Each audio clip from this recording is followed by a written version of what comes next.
Pagi hari ini saya melanjutkan kembali apa yang saya bagikan sama saudara kemarin.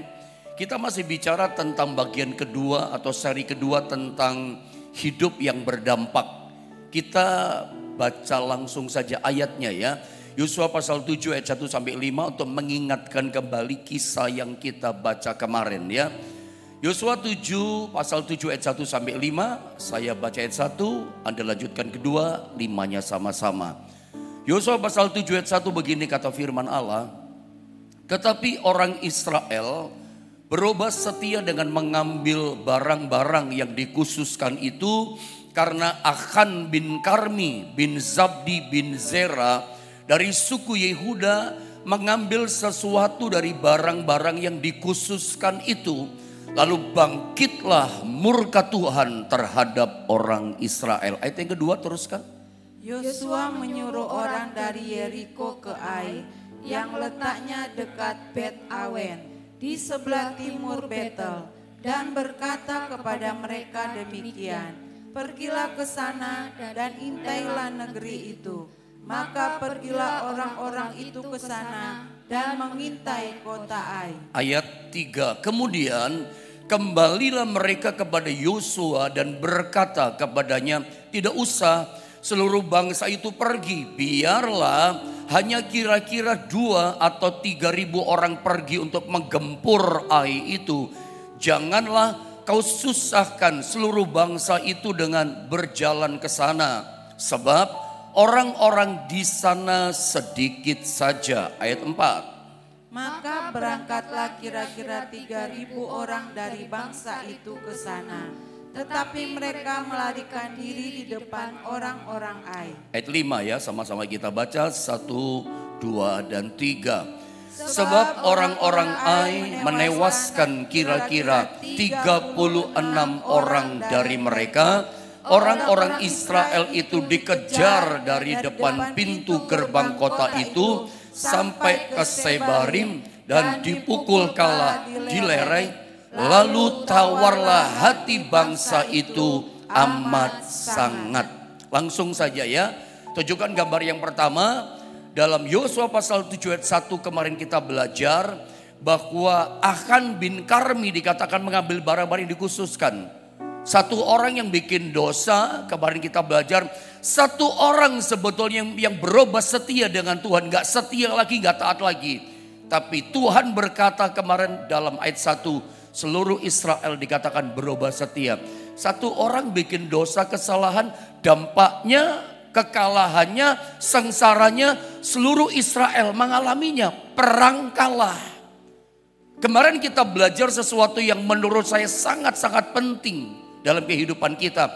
Ingat, ternyata setiap pribadi kita, masing-masing kita, itu punya dampak buat sekitar kita, lingkungan kita, kota kita, keluarga kita terutama. Bahkan sampai jauh lebih besar dampaknya kepada bangsa kita. Sebab itu kita belajar, termasuk saya katakan kemarin, bukan hanya sekeliling kita bisa berubah, sampai hidup kita, kondisi kita, situasi yang kita hadapi, persoalan-persoalan kita, masalah kita. Ingat, di sekitar kita itu ada namanya kerajaan kegelapan. Selalu bikin susah kita, selalu mengintimidasi kita. Dia suka cari gara-gara mendatangkan persoalan. Ingat, Anda jangan menyerah kalah. Anda punya otoritas. Dalam diri kita sebagai orang percaya itu ada otoritas Roh Allah. Dalam diri kita itu ada kuasa. Ada kekuatan yang melebihi segala kuasa, yang melebihi segala kekuatan yang ada dalam dunia ini. Kita jangan cuma meremesin tangan, aduh saya kalah, aduh kondisi saya merosot, keuanganku tertindih, semakin tidak berdaya. Ingat, Anda punya kuasa bisa merubah keadaanmu. Tetapi ingat, sekali kita bikin dosa, sekali kita berontak pada Tuhan, ingat, bisa-bisa dampaknya kepada hal-hal yang lain. Kepada pekerjaan, kepada keluarga kita, suami tidak tahu apa-apa, istri tidak tahu apa-apa, anak tidak tahu apa-apa. Dampaknya yang susah mereka. Dalam pelayanan sama. Jangan-jangan tim kita yang mengalami itu, kenapa? Tidak ada kesatuan kita. Makanya ternyata setiap pribadi kita masing-masing kita itu punya dampak. Makanya mulai hari ini setelah kita ngerti memahami firman Allah ini, berpikirlah dengan jernih. Berpikirlah 1001 kali berpikir setiap kita mau berontak sama Tuhan. Ketika Roh Kudus ingatkan kita akan firman-Nya, Roh Kudus katakan jangan, itu dosa, itu salah, jangan dilanggar. Dampaknya terlalu besar, kerugiannya terlalu besar buat kita. Kita selesai itu. Sekarang saya akan ajak saudara langsung pelajari, renungkan pada bagian ayat yang kedua dan ayat yang ketiga, saudara ya. Lihat ayat yang kedua saya baca ya. Yosua menyuruh orang dari Yeriko ke Ai, ya pengintai, survei tempat untuk melihat kondisi kota Ai yang letaknya dekat Bet Awen di sebelah timur Betel, dan berkata kepada mereka demikian, pergilah ke sana ya dan intailah negeri itu, negeri Ai. Maka pergilah orang-orang itu, yaitu para pengintai, ke sana dan mengintai kota Ai. Perhatikan ayat yang ketiga.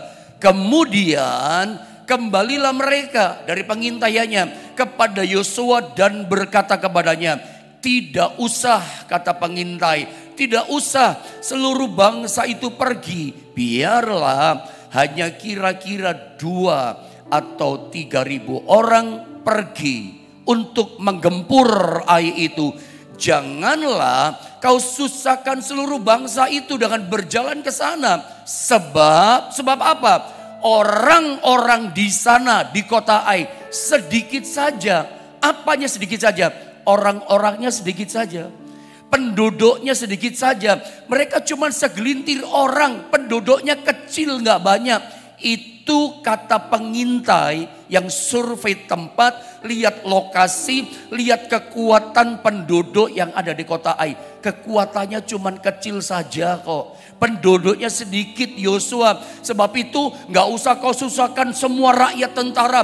Dengan kekuatan penuh kita gempur kota Ai. Gak usah, percuma. Ya 2.000, 3.000 tentara sudah cukup, kita pasti menang. Yakin mau menang. Kenapa saya katakan pengintai dan Yosua yakin pasti menang? Sebab musuhnya penduduk negeri kota Ai kecil saja, sedikit saja. Kita pasti menang bawa kekuatan 3.000 tentara Israel. Pasti menang, dijamin, karena kecil. Saya pernah katakan sama saudara dalam pelajaran-pelajaran Alkitab sebelumnya sama saudara. Yang menentukan kemenangan kehidupan kita, menentukan kemenangan kita bukan besar kecilnya masalah kita. Seringkali orang menghadapi masalah besar dia menang, tapi kita kalah. Bagaimana di antara kita hadapi masalah kecil kalah kayak Israel dan Yosua. Kenapa? Tidak seimbang kekuatan iman kita dengan masalah yang kita hadapi. Di sini ini ada kasus yang berbeda. Kenapa mereka kalah dalam ayat ini? Mereka meremehkan negeri kota Ai. Sedikit saja, kecil saja. Lihat gambar ini. Ini menjadi kebiasaan umum dari banyak kita.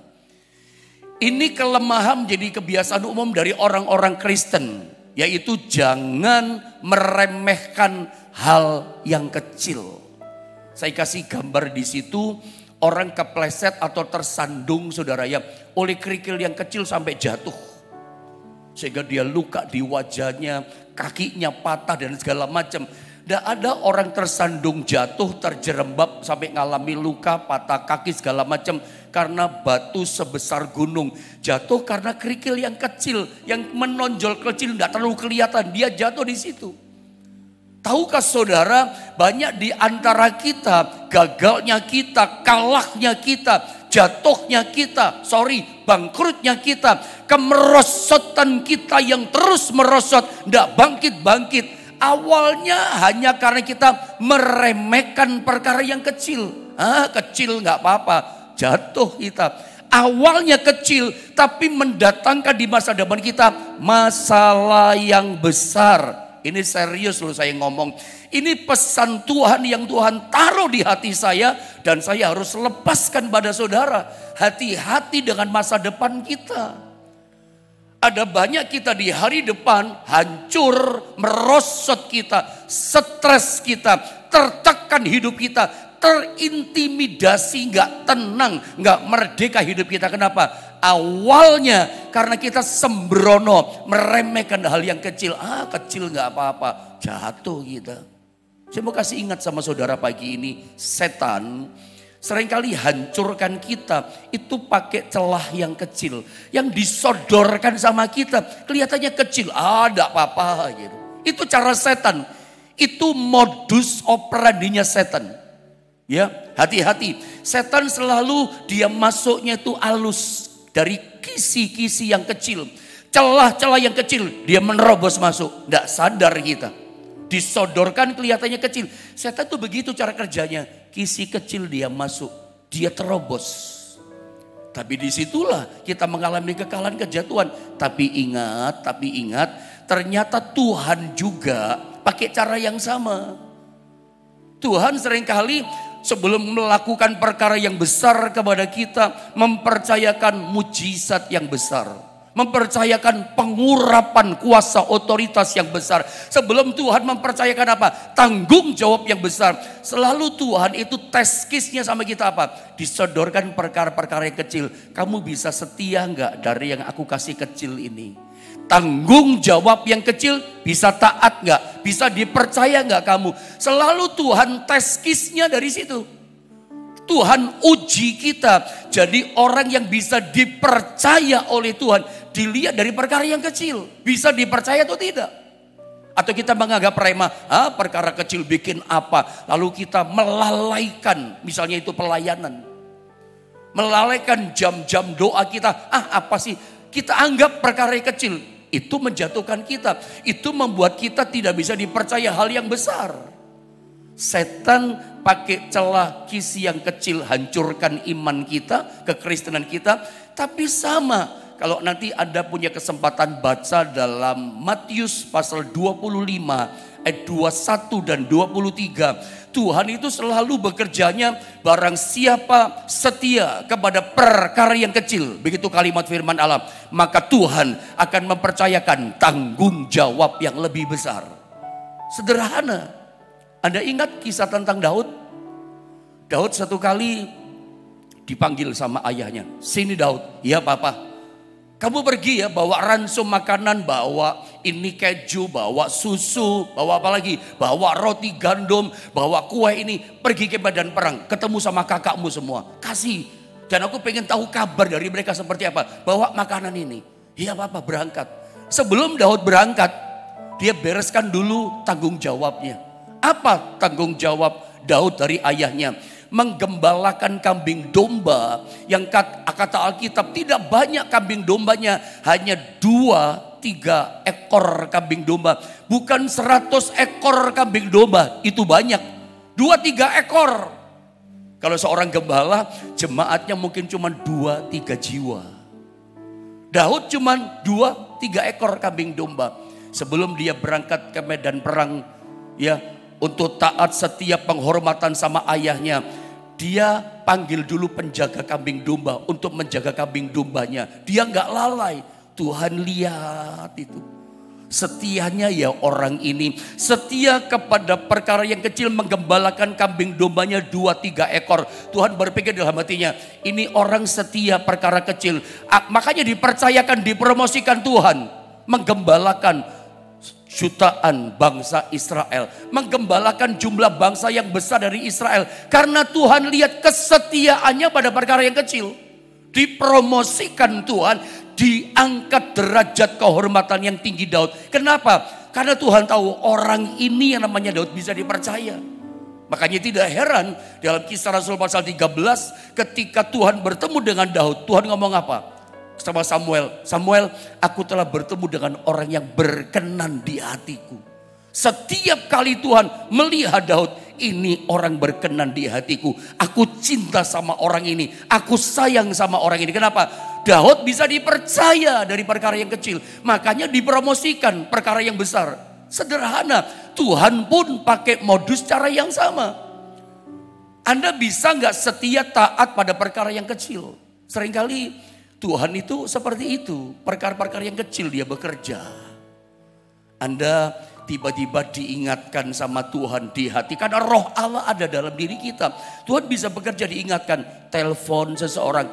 Memang tidak dengar suara. Tapi di pikiran kita, di hati ingat seseorang teman kita namanya ini. Seperti digerakkan telepon. Cepat telepon. Kelihatannya kecil. Tapi itu bentuk ketaatan sama Tuhan. Anda doakan dia misalnya. Ternyata itu di masa depan membawa terobosan yang besar. Malam-malam dibangunkan, contoh ya paling sederhana. Ada disuruh doa sama Tuhan. Tapi seringkali kita ngapain sih, buat apa. Padahal mungkin 10 menit, 15 menit Anda berdoa menyembah sebentar. Itu ternyata di luar dugaan saudara. Kedepannya itu bawa terobosan yang besar sama saudara. Yang kecil tapi membawa hal yang besar sama saudara. Makanya jangan remehkan hal yang kelihatannya kecil sepele. Jangan seperti Esau. Ada tahu kisah tentang Esau? Satu kali pulang berburu dia lapar saudara. Ketika dia lapar dia bau aroma masakan yang sedap lezat dari adiknya Yakub. Yakub ini jago masak kayak mamanya. Dia masak sop kacang merah. Dia bau, dia berkata, kasih aku semangkuk kacang merah yang enak ini, yang lezat ini. Boleh aku kasih, kata si Yakub yang licik. Tapi berikan hak kesulunganmu kepadaku. Saya mau kasih tahu saudara, hak kesulungan itu bukan sekadar bicara urutan anak nomor berapa. Hak kesulungan yang diberikan sama Tuhan, itu bicara berkat rohani yang bersifat kekal. Hak kesulungan itu secara rohani artinya akses kita dengan sorga. Sorga terbuka buat kita, doa kita didengar karena punya berkat rohani namanya hak kesulungan. Itu nilainya besar, itu nilainya kekal hak kesulungan. Bukan cuman bicara urutan anak nomor berapa, itu berkat kekal ilahi dari Tuhan. Diremehkan yang punya Tuhan ini, yang dari Tuhan. Enggak apa-apa, aku tukar, enak saja dia tukar. Dia makan sop kacang merah itu, semangkok itu.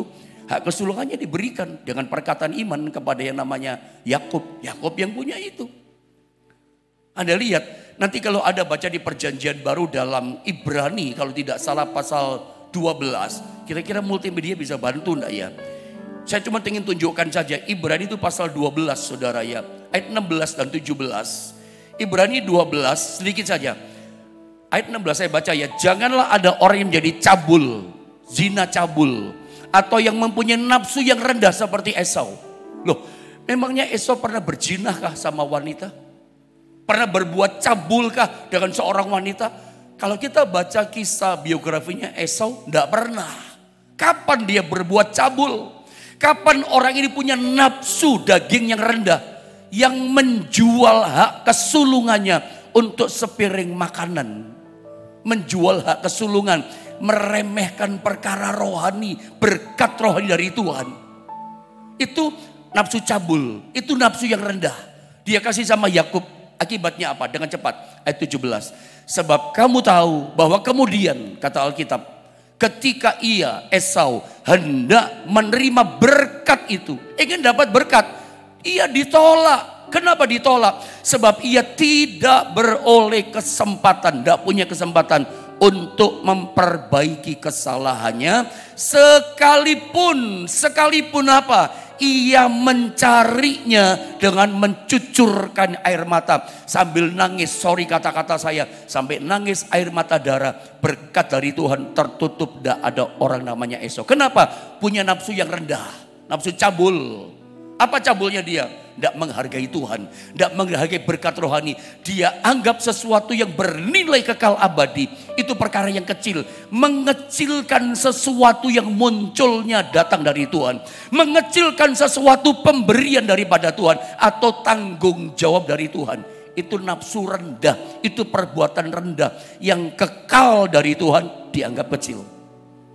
Saudara, jangan pernah mengecilkan sesuatu yang dari Tuhan. Jawaban doa jangan dikecilkan. Ada udah berdoa dapat berkat, ada hargai itu. Tanggung jawab dalam pelayanan. Saudara, mari kita belajar dari firman Allah ini. Esau meremehkan yang kecil, hancur hidupnya. Ketika minta berkat sampai nangis pun Tuhan tidak kasih. Ada waktunya sampai kita berdoa dengan air mata darah tiap hari nangis. Tidak ada jawaban doa. Kenapa? Meremehkan perkara yang kecil. Akhirnya ujungnya mentok orang yang ngalami ini. Pantesan hidup tidak ada kemenangan. Ya, pantesan dalam hidup ini gak ada jawaban doa. Orang lain dikabulkan, orang lain sudah diangkat, dipulihkan. Kok kita gini-gini aja? Jangan-jangan kita ini suka meremehkan hal-hal yang bersifat rohani dari Tuhan. Ibadah ada remehkan. Urusan-urusan yang ilahi jangan diremehkan. Urusan doa, urusan pelayanan, urusan hal ibadah, urusan kita dengar baca firman yang digerakkan Tuhan kita remehkan. Jangan. Semua yang bernilai rohani jangan direndahkan, diremehkan, dikecilkan. Itu membawa hal yang besar di depan kita, malapetaka besar. Harusnya dapat terobosan besar, kita nggak ngalami apa-apa. Jangan diremehkan. Dulu saya punya, bukan dulu, memang dia teman saya. Saya punya teman pendeta, suami istri punya anak. Mungkin saya pernah cerita sama jemaat di Jombang. Nah, anaknya ini satu kali diare. Kita ini seringkali kan kalau masalah besar kita serius sama Tuhan. Ya kan, kalau misalnya sakit jantung, divonis dokter sakit kanker, woi doanya sungguh-sungguh sama Tuhan, serius. Tuhan tolong saya Tuhan, tunjukkan dokter yang mana Tuhan, kan gitu kan. Tuhan mau ke rumah sakit saya Tuhan, rumah sakit yang mana Tuhan, tunjukkan rumah sakit yang tepat dan dokter yang tepat. Itu kalau masalahnya besar, ya kan. Itu kalau masalah kita hadapi serius, sakitnya serius, doanya sungguh-sungguh serius. Tapi kalau misalnya sakitnya nggak terlalu serius, diare misalnya. Pernah ngalamin seperti itu? Saya mau tanya, kalau ada cuman sakitnya diare, maaf kata murus atau mencret, Anda berdoa apa tidak? Mungkin sebagian besar kata, tidak lah Pak, minum obat ini beres kok. Teman saya sama. Ketika anaknya mengatakan diare mah, dikasih obat tertentu yang katanya bagus, saya nggak sebutkan nama obatnya, diminum. Mampet langsung, memang bagus, mujarab manjur betul. Diarenya 2-3 kali ya, tapi kemudian minum obat itu langsung stop, beres. Tapi tahukah Anda, mampet hari kedua, hari pertama itu sehat. Hari kedua sehat, aktivitas masih sekolah, umur 12 tahun, masih sekolah. Terus hari ketiga, tiba-tiba itu tengah malam hari ketiga, itu menggigil keras, demam. Itu sampai apa istilahnya, step, sampai lidahnya udah mau keluar step. Ini anak laki loh saudara, step dia. Udah mungkin panasnya tinggi, tiba-tiba drop suhu badannya jadi dingin. Dari panas jadi dingin. Kalut dong papa mamanya pendeta ini. Bawa ke rumah sakit di UGD. Periksa dokter, bla bla segala macam, ujungnya di lab periksa darah. Dan di rumah sakit hasil lab dinyatakan gini, dalam darah anakmu ada virus. Dari mana virusnya? Dokter berkata, ya dari kronologinya tadi, dari diare yang mampet. Jadi diare yang di dalam perutnya nggak keluar tadi. Itu virusnya atau apa namanya gitu, saya kurang ngerti ya. Itu rupanya virusnya itu merajalela di usus sampai masuk ke hati, sampai masuk ke organ tubuh yang lain. Pantesan sampai menggigil. Akibatnya parah loh. Itu sampai katanya ke darah. Tidak tahu bagaimana ceritanya ya. Menurut saya ada seorang teman saya yang darahnya ada virus. Itu sampai hari ini pun tidak tuntas loh. Saya punya teman. Kadang kalau kontrol saya ke Pineng, saya suka bareng sama dia kadang kala. Itu dia mesti cek terus. Karena ada virus di darah. Mau dikeluarin bagaimana? Dokter katakan nggak bisa. Ya cuman dijaga saja supaya stabil. Bla bla segala macam. Kelihatannya kecil. Masalah kecil langsung saja. Makanya kalau Anda sedang menghadapi masalah, mau memutuskan sesuatu, diam dulu, tenang dulu. Jangan gerusak-gerusu kata orang bahasa Jawa. Jangan cepat memutuskan, ternyata membawa malapetaka besar. Makanya saudara, dalam bisnis, dalam kerja, dalam urusan rumah tangga, termasuk urusan kesehatan kita, termasuk urusan ekonomi keuangan kita, jangan pernah meremehkan yang kecil. Enggak apa-apa, beres nanti. Enggak, taunya keputusanmu yang kamu remehkan kecil membawa masalah besar di masa depan.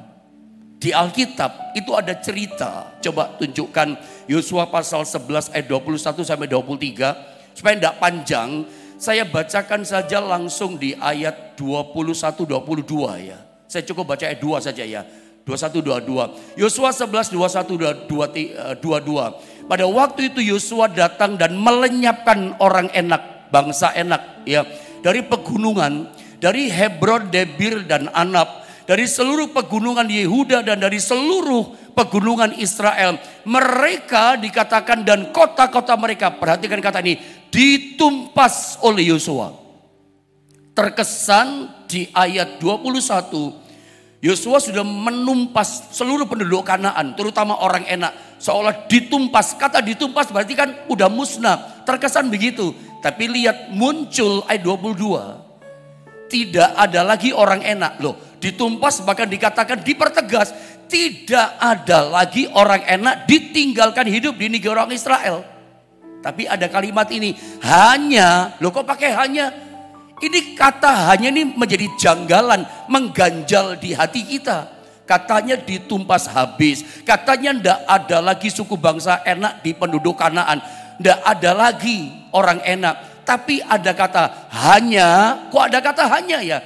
Di Gaza, kota Gaza, di Gad, di Asdod, masih ada yang tertinggal. Diterangkan di anak kalimat ini, ditumpas habis, ndak ada lagi. Tapi hanya ada penduduk orang Enak, ada suku bangsa Enak yang masih tinggal di Gaza.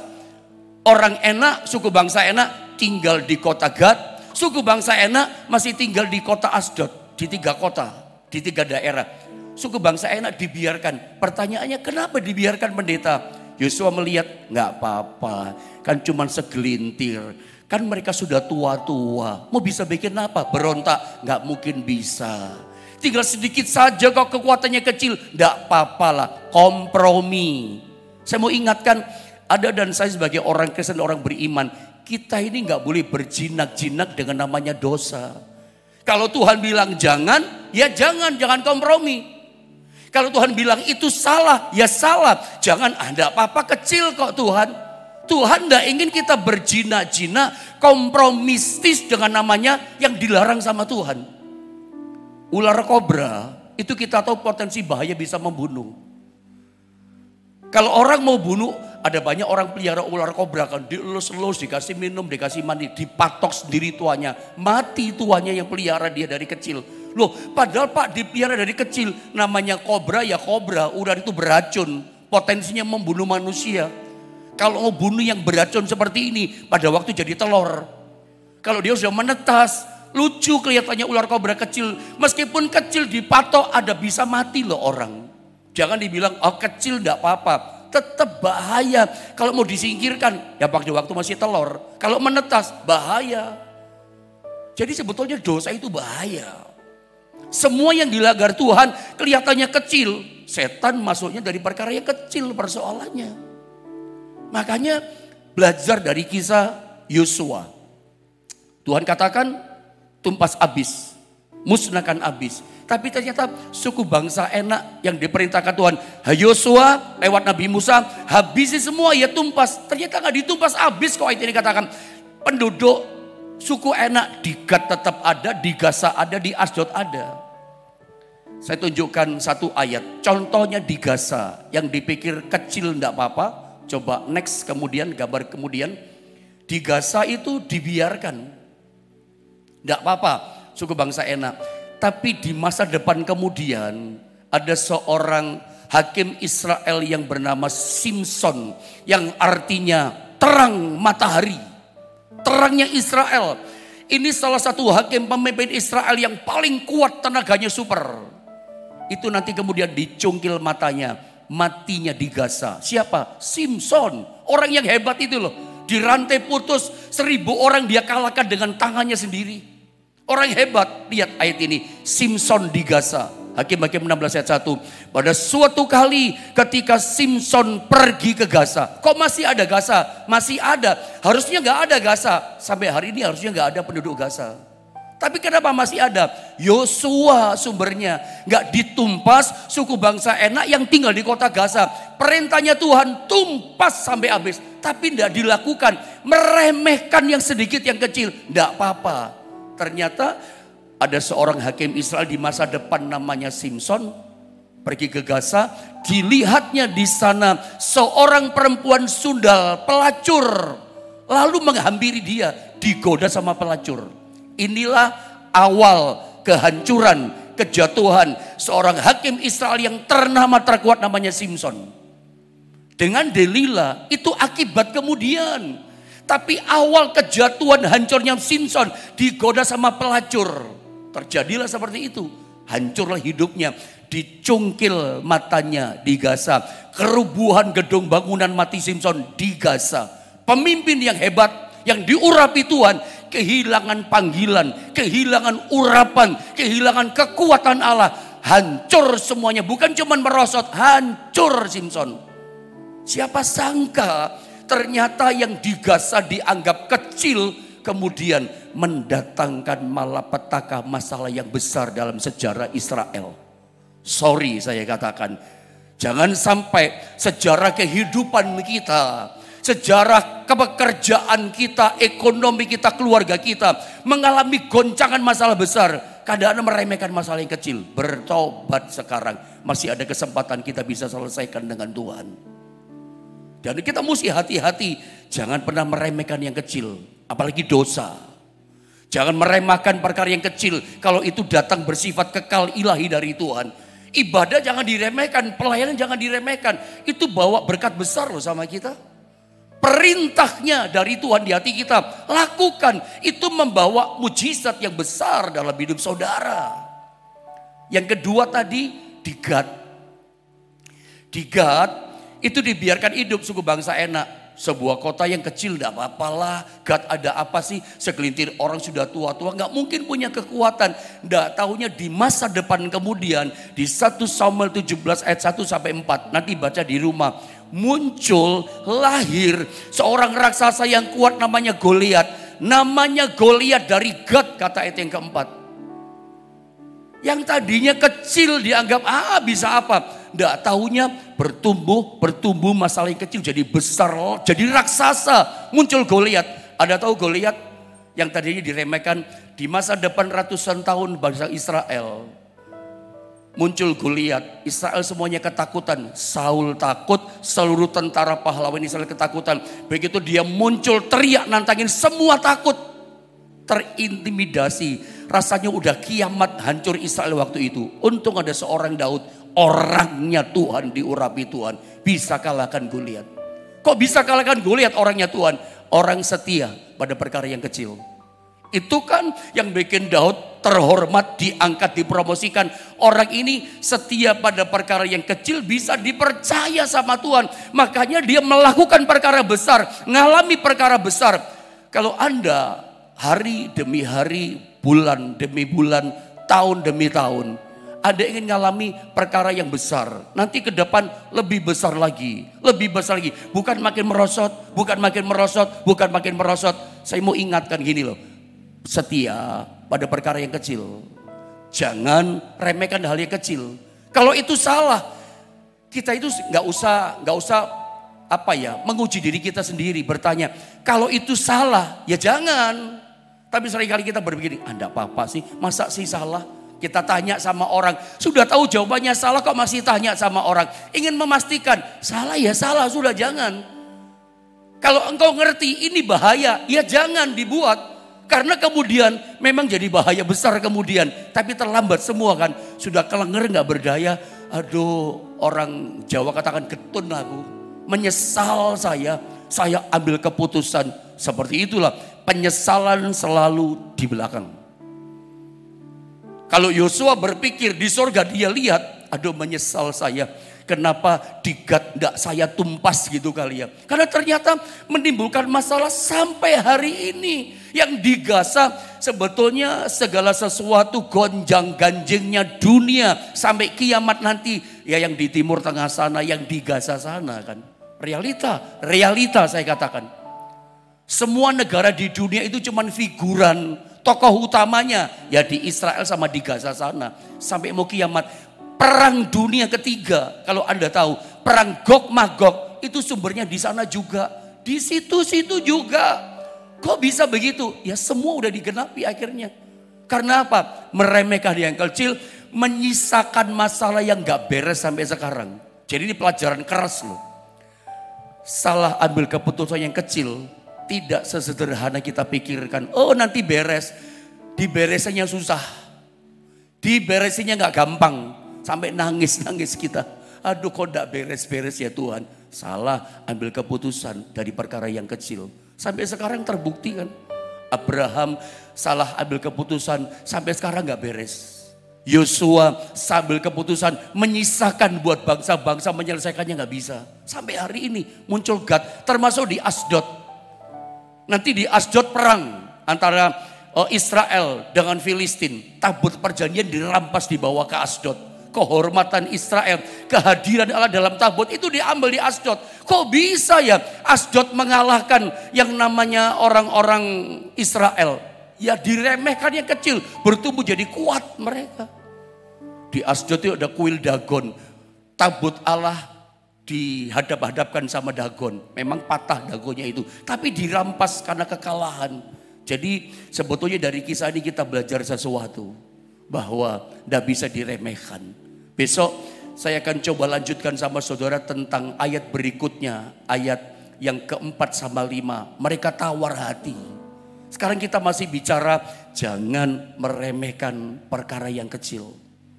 Saya berharap lewat firman Allah ini jadi satu pelajaran yang berharga buat kita. Ya, yang dari Tuhan itu nilainya kekal. Jangan labelnya dicabut, kita ganti dengan label kita yang bersifat sementara. Hanya nyenengin diri kita sementara, tapi mendatangkan sengsaranya gak beres-beres nanti. Sulitnya luar biasa. Makanya mulai sekarang kembali sama Tuhan. Kalau memang Anda sudah jatuh karena salah ambil keputusan, saya percaya masih ada belas kasihan dari Tuhan buat saudara. Tuhan sanggup menolong, memulihkan, andalkan Tuhan dalam hidup setiap kita. Mari kita sama-sama berdoa saudara ya.